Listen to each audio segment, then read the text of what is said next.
The world of digital marketing moves at a dizzying speed. Strategies, budgets, tactics, buzzwords.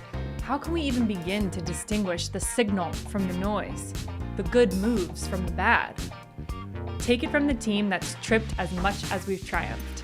We're putting our best moves in the spotlight and spilling every secret to give you step-by-step instructions to steal for your own success and digitally scale your business.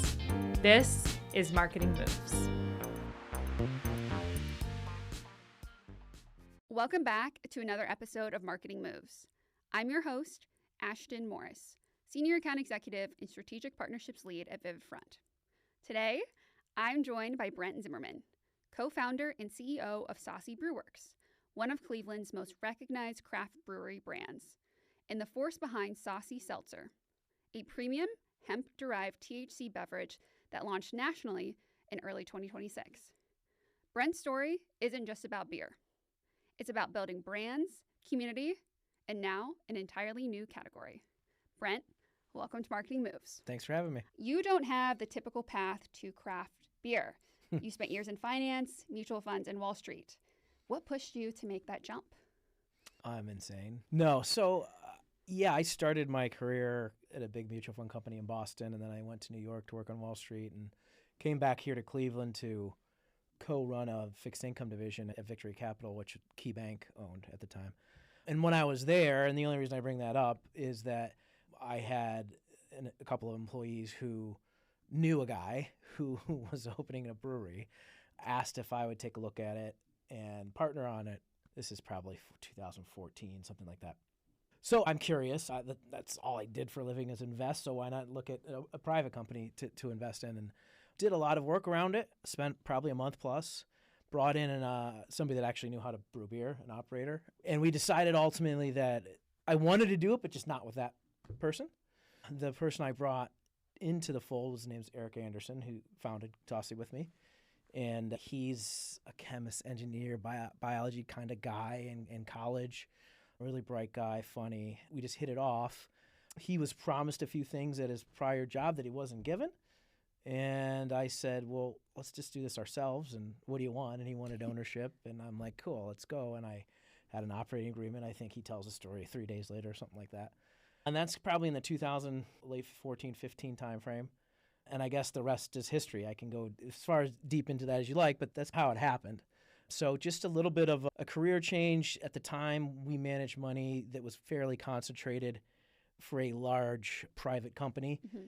We made over $500 million with just this one client. And they decided to hire a new CIO who fired all their hedge funds, all 12 of us, because they didn't want to pay hedge fund fees anymore. And they brought people into the business to manage in-house. So our business was cut in half.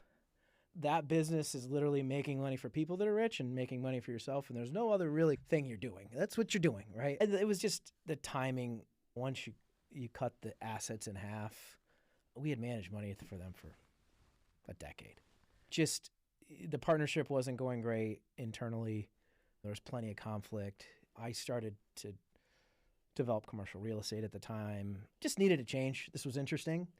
So I went for it. I have a background in finance and raising capital and all those kind of things in various other industries.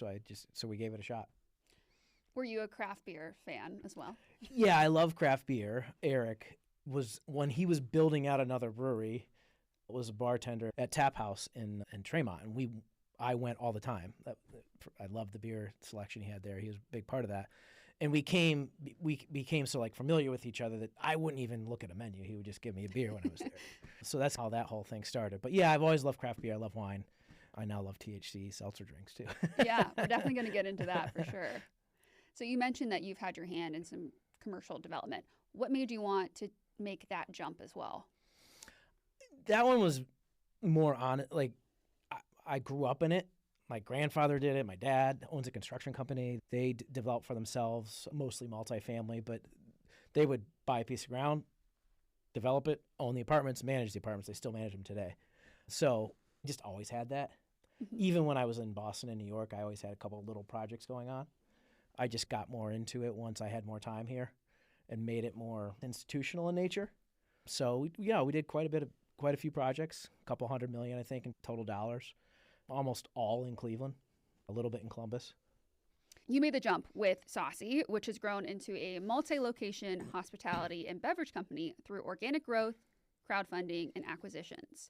For anyone who hasn't been to one of your locations, how would you describe it? So there are really 3 brands now. There's Saucy Brew Works, there's Cartridge Brewing, which is down closer to Cincinnati, which was an acquisition, and then Urban Meyer's Pint House, which is much more like a traditional bar restaurant that's in Bridge Park in Dublin, Ohio. I love Columbus. Bridge Park. Yeah, it's a real success story. Crawford Hoying did an amazing job with that place. There were not many restaurants in the entire country that did well in 25, and there were a few that did pretty well there. So it stood out countrywide. Mm-hmm. Saucy is, if you've been in there, but you're in a very, like an industrial building, a lot of craftsmanship, whether it be using the cranes that used to be there or the tables that were made by a local person. The beer is made right there. The water in Cleveland is actually fantastic for making beer, pH level and all that kind of stuff. Yeah, it's one of the best places in the country to make beer. You know, what we're trying to we have a wood-burning fireplace, big patio. What we're trying to accomplish is a place that people feel comfortable being themselves. And that's hard to accomplish sometimes, depending on who's working and all those other things. And always trying to strive for that consistency is behind the scenes, you're always talking about it. That doesn't mean it always comes through when, you have customers. But we have anyone from infants to people in their 90s, black, white, blue, brown, you name it, from any background we've had into our restaurant. And people that only eat pizza, people that don't drink beer at all, people that now only drink THC, that don't drink beer at all. Well, right now we can't do that because of the governor. We'll talk about that later. But just trying to make it a comfortable place that serves a good product is what ultimately we're trying to do. Customers change their mind a lot. Customers are fickle. Customers have a lot of opinions. It doesn't sometimes matter if somebody had a bad day in the kitchen, you're still going to hear about it. So it's a tough business. The feedback loop is maybe higher than any other business that you can possibly imagine with social media, with Yelp, with Google. So it's a constant mission struggle to deal with all that communication and focus on what is important, what is maybe that person had a bad day. We'll let that one go for now. I think if you went to Cartridge Brewery in it's Mainville, Ohio, which is near Kings Island, it's a very similar type of feel. They actually used to make bullets for World War I and II in the Peter Cartridge factory in the area that we're in. 95% of the employees were women. All the men were at war. It sits in this valley next to a river. Very rustic again, iron windows, the same kind of feel.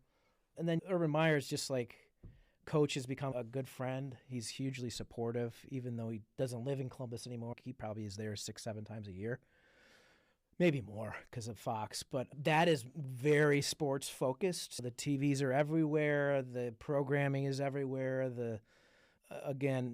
Elevated bar food kind of thing. But I think that's also a comfortable place that people love going there. It's very, it has a good crowd most any day of the week.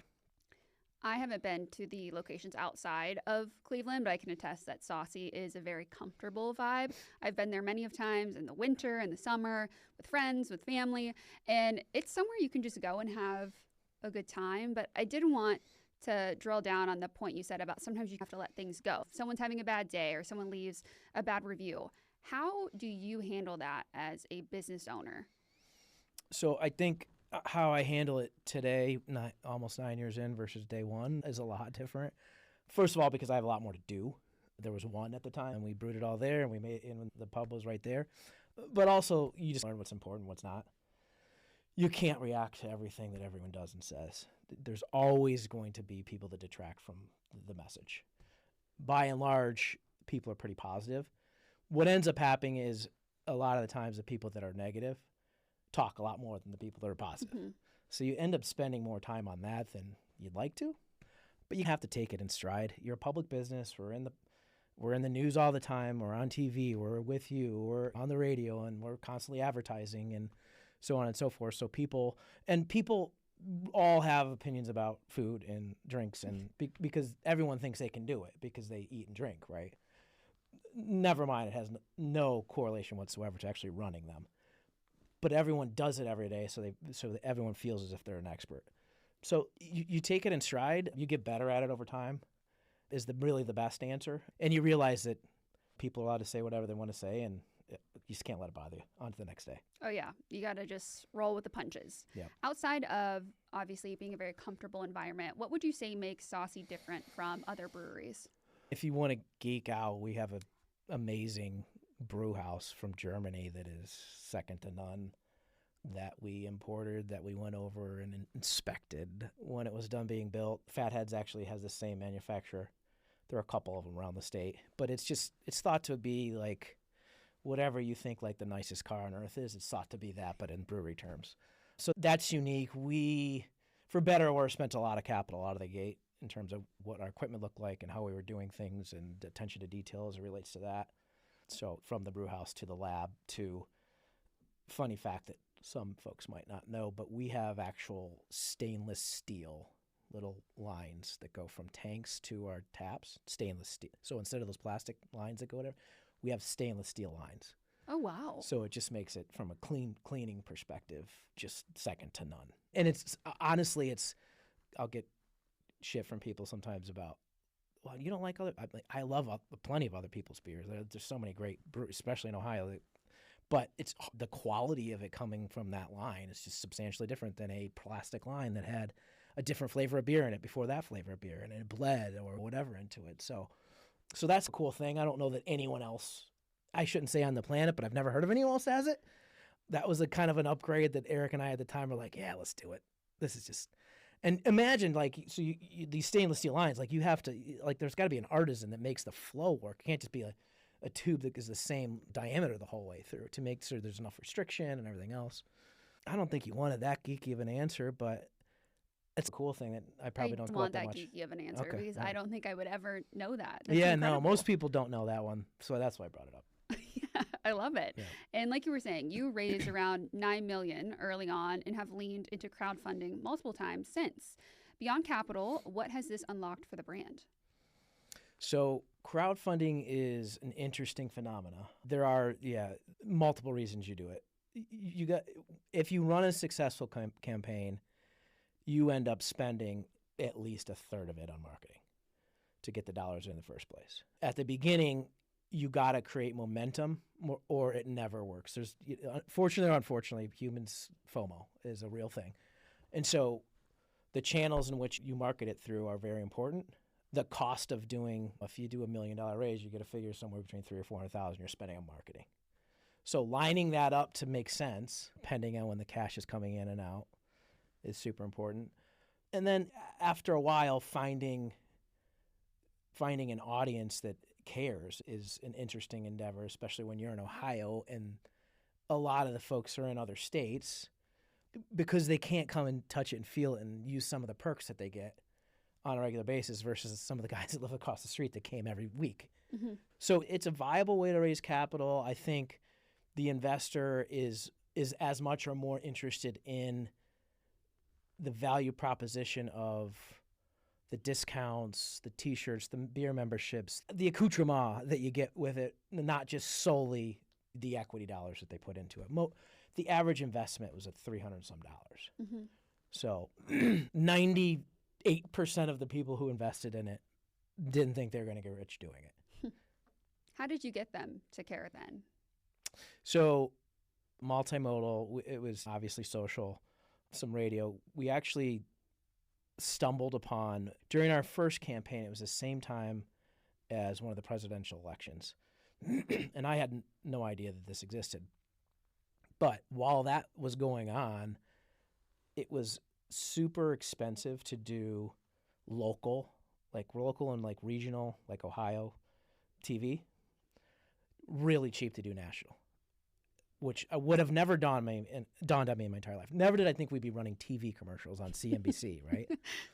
And this agency that we found was like, no, look, you need to think about this because this is the dynamics going on locally because everyone's spending all these dollars to try to get the local elections, yada, yada, yada.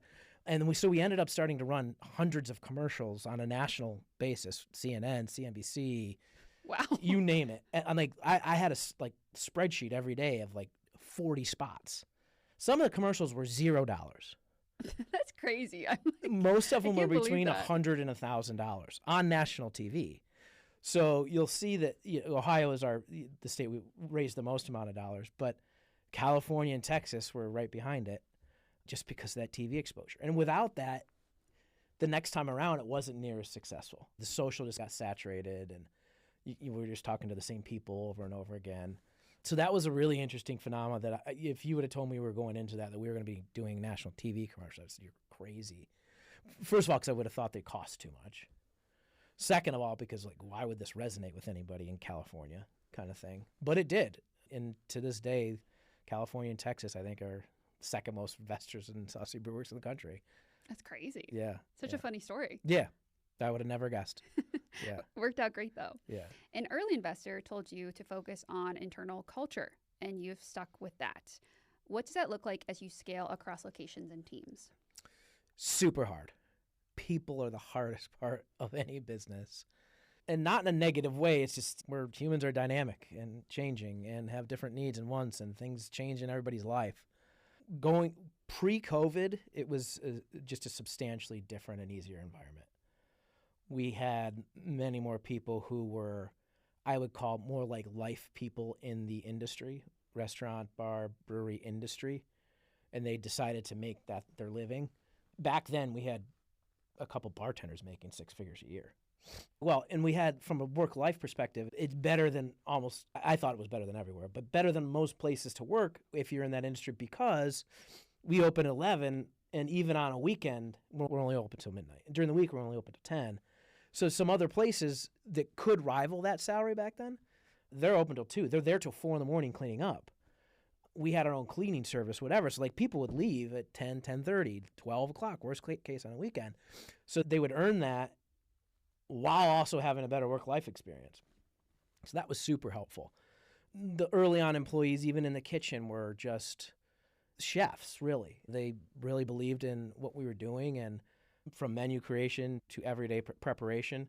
And they were workhorses, and they just had a lot of pride in what they did. And so not that there wasn't arguments or conflict or things like that, but they just truly enjoyed / were good at what they did. COVID happened, and it just changed everything. It just hasn't gotten back to what that was. We lost a lot of those lifers to just other careers that just never came back. And good for them. We miss them and so on and so forth. But the turnover rate in any restaurant is pretty high. Most people don't want to work at a bar or restaurant their whole lives. It's, again, you're on your feet a long time during the day. You have customers that are either pleasant or not all day. It's a grind. So your question was about culture. The real answer is it's super hard. We try to do, as a core management team, have certain principles that we go by every day, and what our brand looks like and appears to be to others and outwardly. And there's a lot of hard work that goes into what that looks like all the time. And we try to be consistent, and we try to make sure that the experience is consistent, the food is consistent. But we've gone through plenty of periods of time where it wasn't. And not for effort. It's hard to do. I think any restaurateur would tell you that. The most successful on earth would tell you that it's just a constant. Battle's not the right term, but it's a constant theme, because on the other side of it, you also have to run it profitably. You cost of goods sold and labor and things like that. We harp on a daily, minute-to-minute basis from a lot of folks that don't have that training growing up. Nowhere do people get taught finance unless you actually got taught finance, right? Or if your parents owned a business, or if you took it in college, or for the most part, finance and accounting and things like that are just very foreign to people.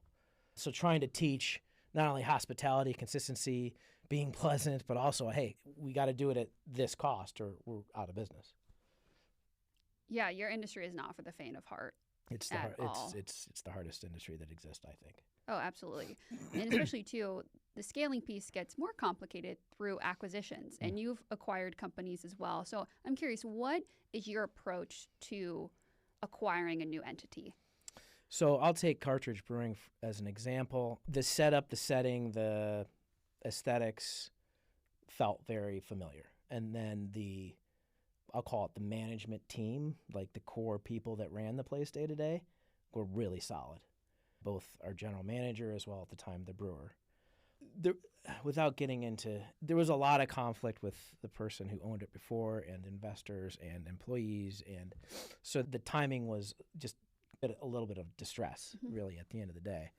But one of my final steps always is, like, you can go through like 74 questions and numbers and everything else with everybody, with the seller, and then like you got to meet the team, and a little bit of that is just guessing, like, do you believe what they're saying and what they're telling you? What, the questions you're asking, are they answering them honestly? Are they? And we just truly did with this team.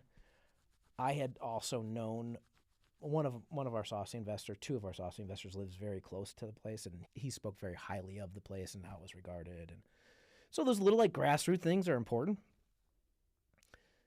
The worst thing that can happen to you is if you buy something like that and like the 2 or 3 top management people leave immediately. You've lost it. There's no culture. You're scrambling.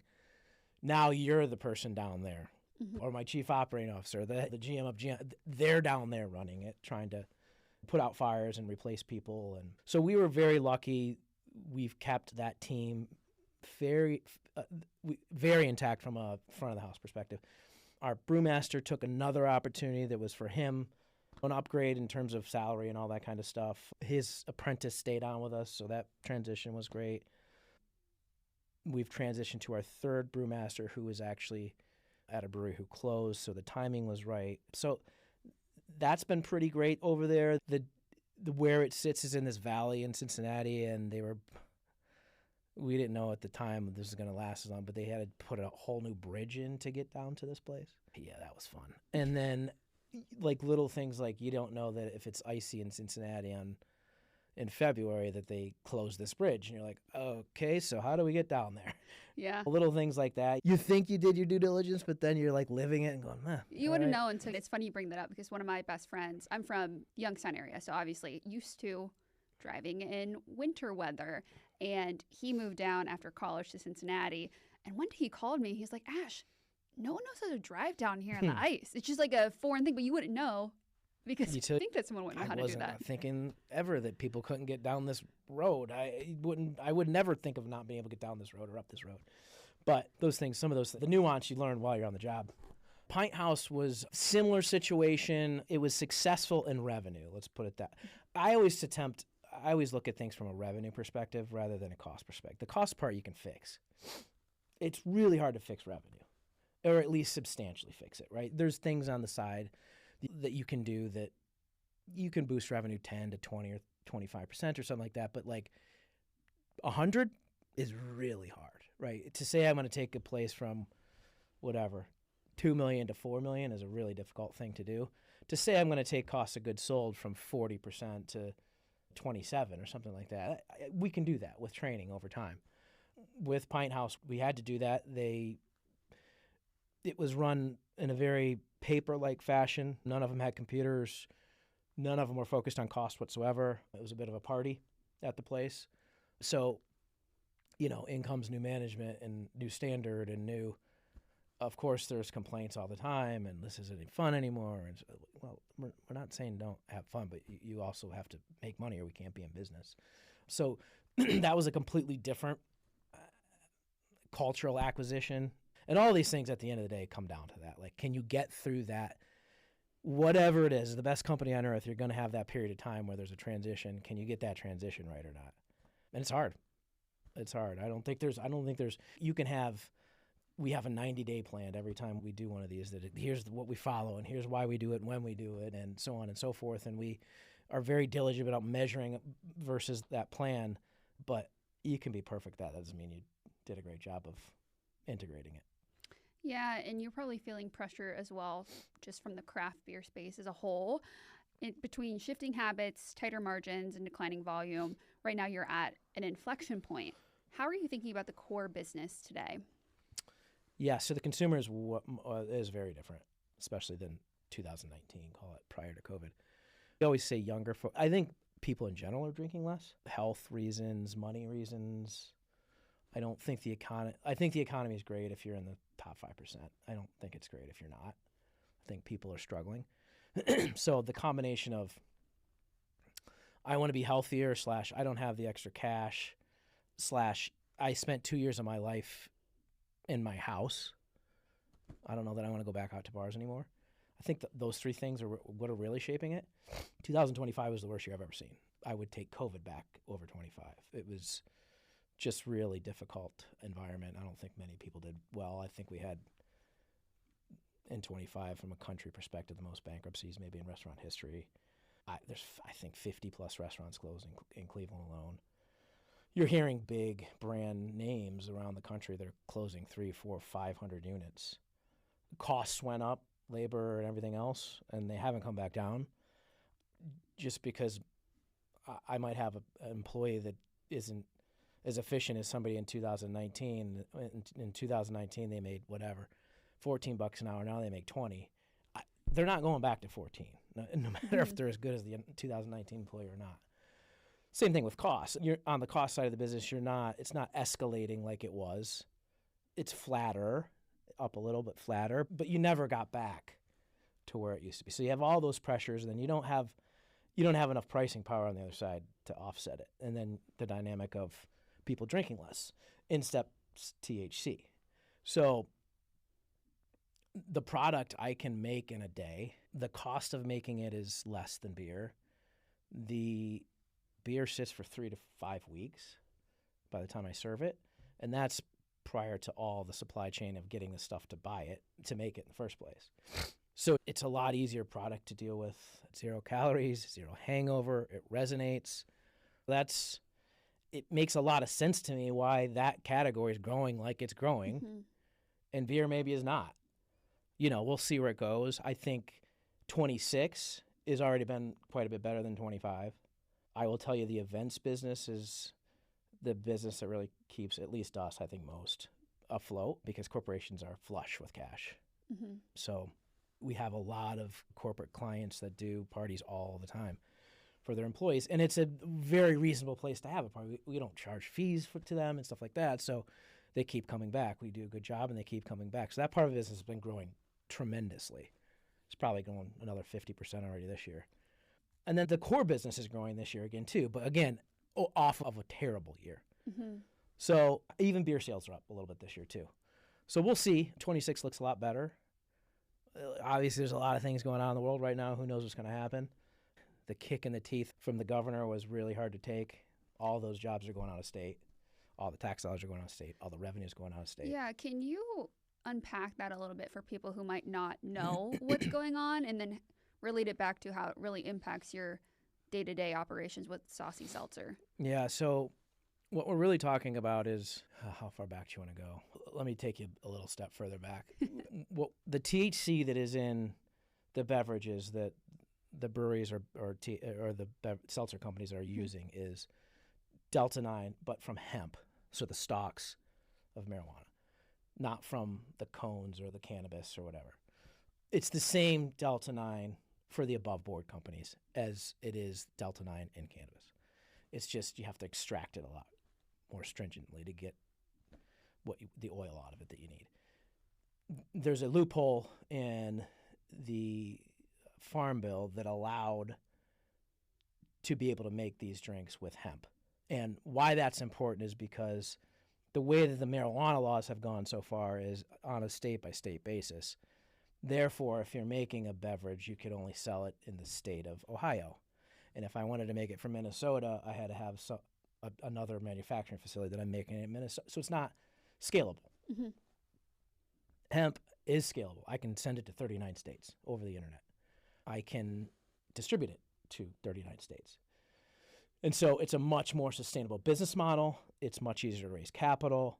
Folks like in private equity world and stuff like that, the traditional funders of businesses understand that growth and why it's scalable. And then you have the factors of how the consumer is changing that are huge tailwinds to it.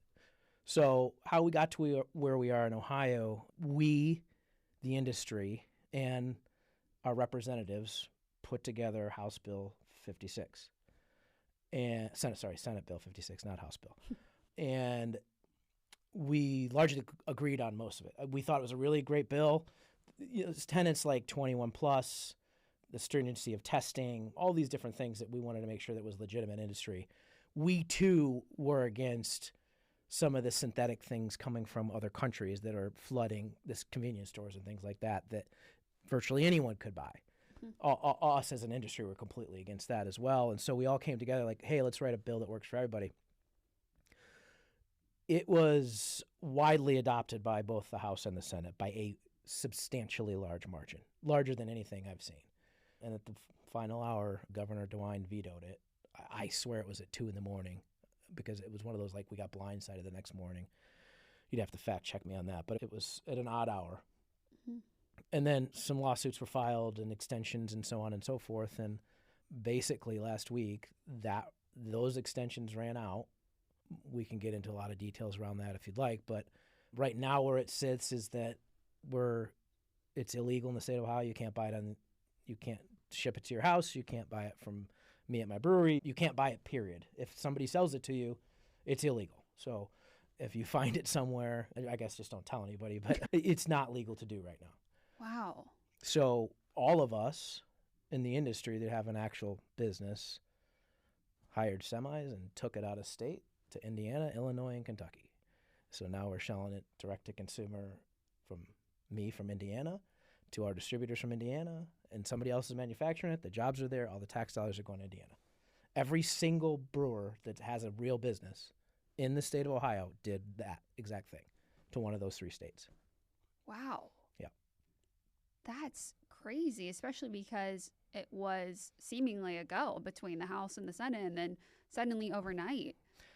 Every test that's ever been done proves on a scale of, I'm not going to go as far as it's healthy. I am going to go as far as it's the healthiest, I guess we'll call it, vice. Mm-hmm. Unfortunately, alcohol is actually about the least. Yeah, I was going to say alcohol isn't literally good for you. Cocaine is healthier for you than alcohol. Oh, geez. Yeah. So like those arguments are not real. Mm-hmm. The 21 plus thing, minors that's not real. Beverage companies that were running legitimate companies. We weren't selling to minors. We were in convenience stores and C-stores and stuff like that, which required IDs. So that was a catch-all argument for some of the stuff was coming from overseas. It's political. It's money-based. Mm-hmm. It's big liquor. It's some of the dispensary owners. So, and I don't want to, it's not all of them. A bunch of them are actually supporters of THC beverages. But we'll see where it goes. Right now, there's about 10 of us breweries who have a campaign, SaveOhioBevs.com. In less than 24 hours, we have 8,000 people that have signed and sent emails and phone calls to House and Senate. We think we have a real chance with them to bring it back to the floor for a vote.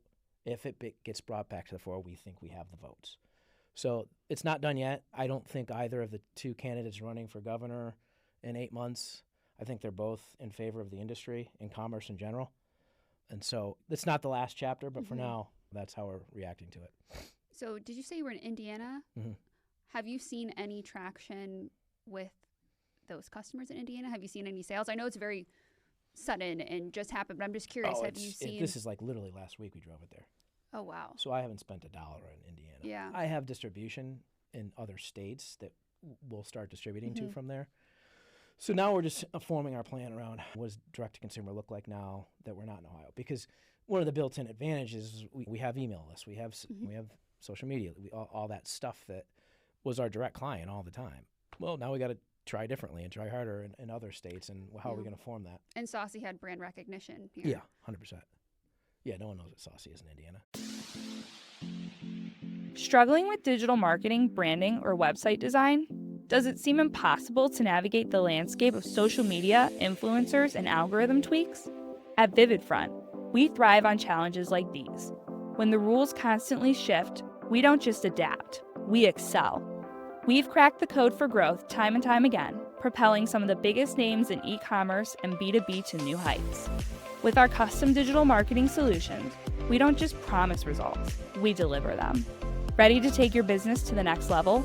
Visit VividFront.com today to get started. I want to zoom out a bit because across all of this, you've built a brand that people really connect with. At a high level, how would you describe your marketing philosophy? So our name is Saucy on purpose for multiple reasons. Obviously, saucy, pizza, whatever, get sauce, beer, whatever. but there's a reverence about the word saucy. If you look up the the definition of it. And so we don't want to take ourselves too seriously, but we want to do it well. And I think that's what we try to do and portray and strive for every single day is do the best that we can, but don't take yourself too seriously. Life's short and it's only beer. I think that's the guiding principle we live behind. And I think you see that through a lot of our public social media and things like that. I'm a very honest guy to fault. It gets me in trouble sometimes. I speak my mind to fault. That gets me in trouble sometimes. I'm not interested in just having a conversation so somebody likes me. It doesn't matter to me. I have a lot of really close friends, and it's great to always make more.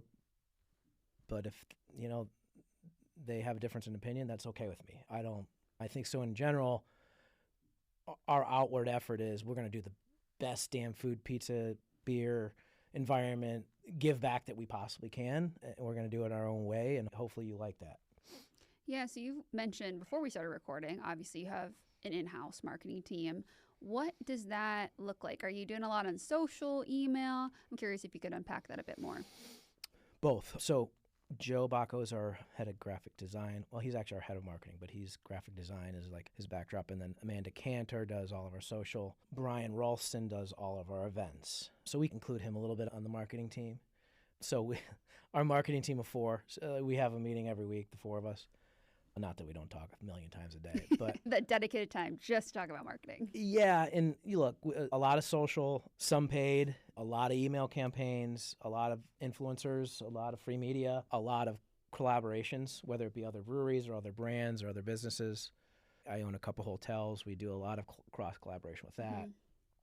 Saucy actually has Saucy Tiki Bar and Saucy Island Burger at the Bayshore Hotel, which I'm one of the owners of. It's actually literally a container ship that you drive through with your golf cart. It's pretty cool. And then the Tiki Bar is just on the lake side of that. So we cross-brand that stuff a lot. But in general, I use that as an example because we do that a lot with Jet Express, Miller Ferry in that case. In Cleveland, Amanda has a pretty deep bench of influencers that she talks to on a very regular basis. People love free shit. We do that a lot. People do. Yeah, they really dig that, come to find out. Really deeply love that stuff. I personally am the opposite, but that works really well. We've done some bigger partnerships. We at one point were the craft beer sponsor of the Cavs. We were with the Monsters for a little bit. We've done some stuff with some of the minor league baseball teams. The core at the end of the day is just through social. Mm-hmm. But all those different variables we've entertained or do on a periodic basis.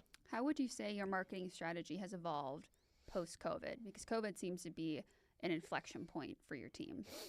I think you really have to provide value to people, whether it be because they're not eating out 3 times a week anymore and they choose once, and so you want to be the once. People's habits as it relates to just, we were talking about Uber Eats earlier. Mm-hmm. That's a real part of people's lives. So there's a lot of marketing spend and that goes into that on a daily basis and strategy. And we have at DoorDash and Uber Eats, we have people that we talk to on a weekly basis about why we're doing what we're doing, what the strategy is, what's working, what's not. Prior to COVID, we didn't do that. Mm-hmm. I think just we're very big into programming, whether it be a simple thing like trivia. We had Miami Redhawks watch party for the basketball game, whatever. I went to Miami. I think giving people a reason other than just sitting on a bench having a beer is really important now. And it doesn't have to necessarily be this huge otherworldly experience, but you're competing with a lot of different businesses out there, and I think a lot and fewer opportunities because I think people are going out less than they did in 2019. Yeah, so you want to do everything that you can. That, to your point, if they're only going out once a week, they're coming out to Saucy. Yeah. So, and that's a combination. Value is the word I like to use. Cheap, I hate using. Mm-hmm. Good price, good product, and then what value add is it for coming? You've talked about the multiple brands, obviously, that Saucy touches, whether it's through Saucy or the different acquisitions. How do you think about brand architecture? Is there a parent brand holding it all together, or can each stand on its own? As it relates to the saucy tree, Yeah. not commingling like HVAC or anything. No. Okay. Those have to stand on their own. No, so there's a holding company, and at the holding company is the marketing people, my chief operating officer, my controller, myself, the chief brewing officer. So those are kind of the commonality amongst all the companies. We have he's the GM of all GMs. All the GMs report to him. I don't know exactly what title Michael, he's great, but I don't know exactly what his title is other than all the GMs report to him at different. So then below him, each restaurant has a general manager, assistant general manager, kitchen manager, those kind of things. So that's how it works. There's like the top is like the services, and all the entities get charged for services. So from a branding and marketing perspective, would you say that the different entities stand on their own, or are there similarities? They stand on their own. They have their own identity. The people up here are doing it, though. It's the same. It's the same two people. But it's a good, for instance, at Cartridge. When we bought Cartridge Brewing, we started to try to implement some of the things we did at our Columbus pub in Cartridge. Oh, it's an hour and a half away, whatever. It should be great. Yeah, well, it's not. The consumer is completely different. This will be a good story for you. We actually had a drag party a couple weeks after we bought it, which we do in Columbus all the time, which is really well received. And the party was really well received, but the community did not receive it well. So then we had a lot of backlash about that, and people basically picketing's the wrong word, but we're not going there anymore. So this is the first couple months of business. We're like cleaning that whole thing up because we're here for everybody. We're not picking favorites or whatever. We're trying to do different things for different people. We had a gun show in the same week. So you're trying to find your audience. Yeah, so new. Exactly. Which went off a lot better, by the way, for what it's worth. They all have their own personality. Yeah, that's what I was. They all have their own personality. Beverage Works and even the Columbus pub are just so substantially different. That little pub is 3rd in Michigan, and it's in a walkable neighborhood like Ohio City. It's just not even close to what Urban Meyer's Pine House is in Bridge Park. So they all have their own personality because people have personalities and neighborhoods have personalities, and you got to figure out what that actually is and cater to those folks. And obviously you want new and fresh stuff sometimes too, so you try things, you take risk. This risk at Cartridge was not a good one. Yeah, you definitely learned from that one. Yeah, quickly. Is there a marketing moment that you're really proud of throughout your duration of Saucy and some of the other affiliated brands? Yeah, so I'll go back to COVID again. When it happened, everybody was in disarray, obviously. The first 2 days I laid off every single person that wasn't salaried. It was a tough day. And just said to the salaried folks, hey, we are now the company. We are serving pizza. We are making pizza. If you remember at the time, you could do, maybe not the first couple of days, but pretty quickly you could do takeout. So that salaried team constituted the entire kitchen, bar staff, marketing, everything. So what we did, and I'm getting to your point here, we said, how can we give back to what people are feeling right now? We're all living through this, but like, what can we do better to make what was a really shitty situation better for folks? And so we did a couple things. The one like really small thing that is, I wouldn't say this is marketing, but the folks that actually did come for takeout, they left egregious tips. And all the salary people donated those back to folks that were laid off. The other thing that we did was, and this is getting into your point, we made a website called Cleveland Tips Jar. And the thesis around it was, you have your favorite bartender, waiter, waitress, or whatever it is at XYZ restaurant, and they can't go to work, so let's virtually tip them. So anyone that was in the Cleveland area that worked in a bar or restaurant could enter their name to the site, and then people could virtually give them tips. And if you didn't have anybody specific, it would randomly generate. So what it ended up doing, and it accomplished that not only did our people that were laid off made more tips than everybody else, but also for a bunch of the folks that weren't working, they got weekly tips from this pool. We generated $175,000 of tips. Wow, that's incredible. With Cleveland Tips Jar.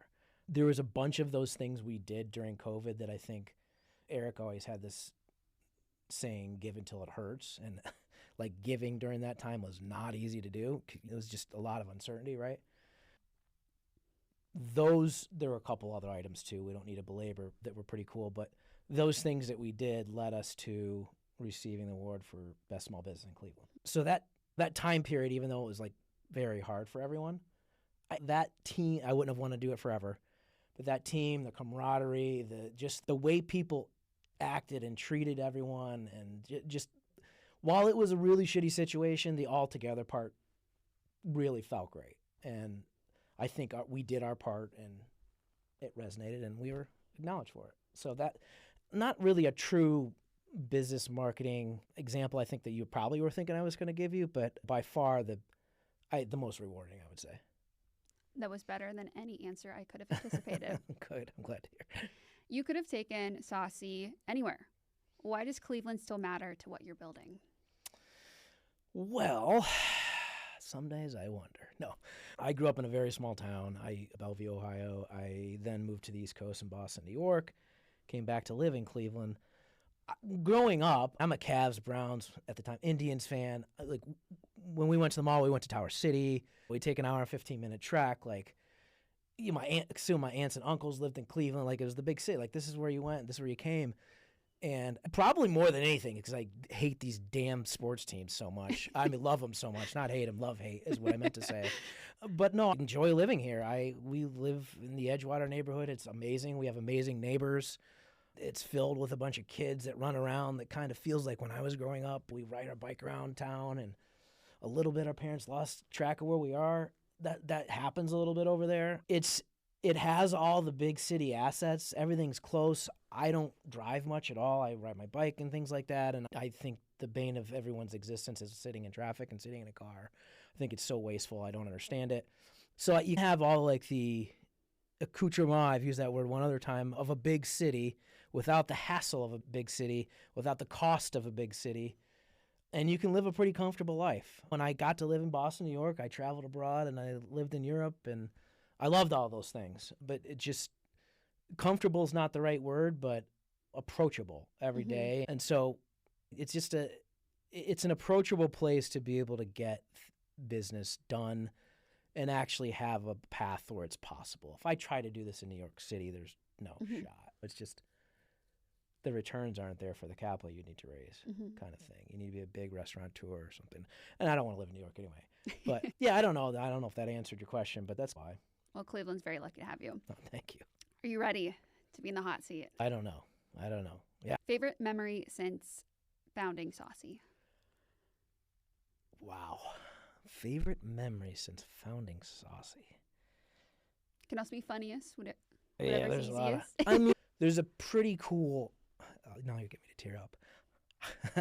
There's a pretty cool picture of, my dad, myself, and Eric. Damn it. Excuse me. My dad was a general contractor. We all built it together. And I didn't think I was going to do this. Sorry. We all built the place together, blood, sweat, and tears for a year and a half. Everything you can possibly imagine went wrong. The cost of it was double what we thought it was going to be. Just imagine what kind of complications that brings up. But there's a cool picture of the three of us the day we opened above the brewery. I think I was probably 15 pounds thinner then too, but maybe that's why I like it, actually. I don't know. It just signifies all the hard work that went into what we did. Ah, that's beautiful. Yeah. And You're not supposed to do that to me. I know, I pull at the heartstrings. I leave it for the end. What is your favorite pizza and beer combo? So, I'm boring. I love pepperoni pizza. It would be my last meal of my life. I would pick it from 3 or 4 different of my favorite places. And like if I went to jail and had the last meal of my life, I would have those 4 pizzas there before they executed me. Well, that sounds pretty harsh, I understand. But I just a simple pepperoni pizza. Most people would tell you their favorite is Bee's Knees or Nashville Hot or something like that. But straight up pepperoni, and I love Juicy ASAP, so that would be it. Now, it's a weird thing about me is I actually, a lot of times, I hardly ever drink soda, pop, whatever you want to call it, except I really like it with pizza. Oh, no, I have to. I love Diet Coke in general, but I'm not getting a water. I'm getting a Diet Coke. No chances of water. Absolutely not. And it's actually beer's number 2 for me. I would rather have a pop or soda than I would a beer when I'm having pizza. Mhm. But if I'm picking, it's pepperoni. Favorite Cleveland restaurant? Oh, I hate this question because I don't want to single anybody out and they get mad. So I'll piss off the least amount of people maybe. Any of Fabio Salerno's restaurants, my buddy, I'll say that.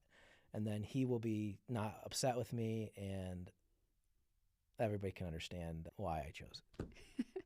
Hopefully this one isn't as hard, but favorite Cleveland coffee shop? So at the brewery in Ohio City, we don't have a coffee shop because when we started the brand, we didn't have coffee as part of the brand, so I never put it in. And next door, there is a coffee shop. So by default, I go to Rising Star 4 days, 5 days a week,